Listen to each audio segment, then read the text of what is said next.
What is up, people? Hope you're all doing well. Welcome back to more esports talk. Today we talk about ESL and the Counter-Strike scene. Some great information, as always, brought to us by Decay. I will link his stuff down below. I hope you guys show him some support and read this stuff through. The overall main topic about this, that being ESL and CSGO and all of these kind of semi-franchise leagues entering the scene, which are certainly going to shift some things up. And I'm not going to take sides right away, but certainly one thing I will take a side on is a thing that ESL has now done, that being freaking over basically 24 teams, specifically though a few teams out there who had a great chance to actually accomplish that of ESL Pro League, a very, very valuable spot to hold. Alongside that, if you guys missed the announcement by ESL Pro League, no longer 48 teams, now cut in half to 24, and they've also given us the list of teams out there they have invited that have not yet accepted ESL Pro League next season, although by far a majority of them probably will. This is a disgusting thing we are seeing. Unfortunately enough, there are not many people out there who can actually voice enough about this.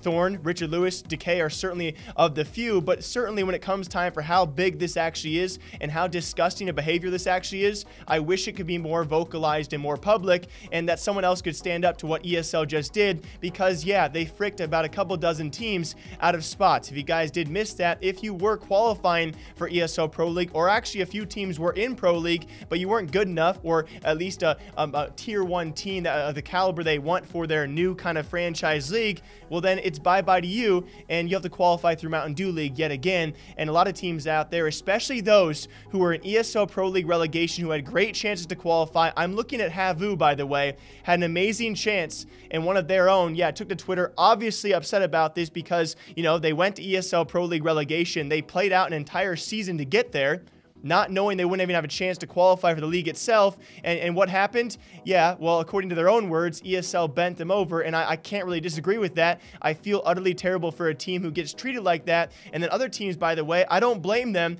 will keep on competing with ESL because that's where the money, that's where the viewership, that's where the platform is. They are so utterly dominant when it comes to the pro league scene that it's going to be tough to compete. And for other teams to actually leave this league, they're going to have to do such bad things, way worse than freaking over 24 teams, which is obviously already pretty bad. You have Thorin talking about this. I will talk about Thorin and B-Site in a separate video. I think it's actually going to be a really, really weird time for CSGO and what things have done. I guess the gist of things you guys need to know is that several teams lost their Pro League spots or lost their chances after an entire season of competing, which all of a sudden turns out to be competing for nothing.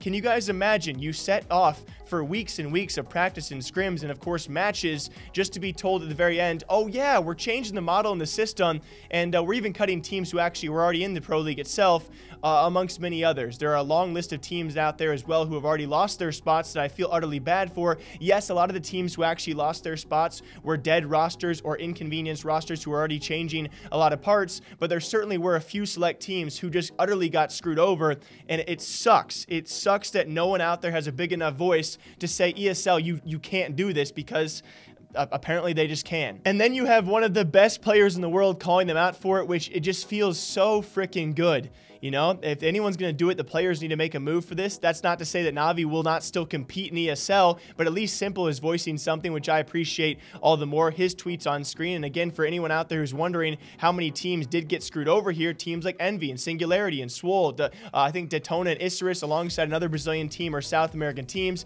Optic, Big, Sprout, Wendigo, HR, and most of all, a team like Havu, all have to go back to Mountain Dew League, by the way. And yes, again, brought to us by Decay, of the teams that ESL has already reported that were invite or qualified for this next season, not even all of them had accepted those invites. So yes, those are only invited teams, and certainly they can still join competition like Blast Pro and their series, and of course alongside that B-Site. This is a weird time in CSGO. I think I tweeted about this a couple of days when it was all underway. We have so many people out there taking sides, and it's weird to see everyone teaming up against each other depending upon which league they're going to be a part of or which teams they are backing. This is going to be a very interesting year for CSGO, especially going forward, and I would hate to see this be the downfall somehow of competitive Counter-Strike. What ESL did, I think a lot of us can agree, it was just straight up scummy. You know, no warning. I haven't seen apologies to any teams out there, and I feel mostly for the players and the teams who thought they were going to be a part of Pro League or already were a part of Pro League, and all of a sudden that valuable spot is gone because Pro League says, we're going to change our model up and go towards a more exclusive type model instead. But you can still qualify through Mountain Dew League, so good luck doing that instead.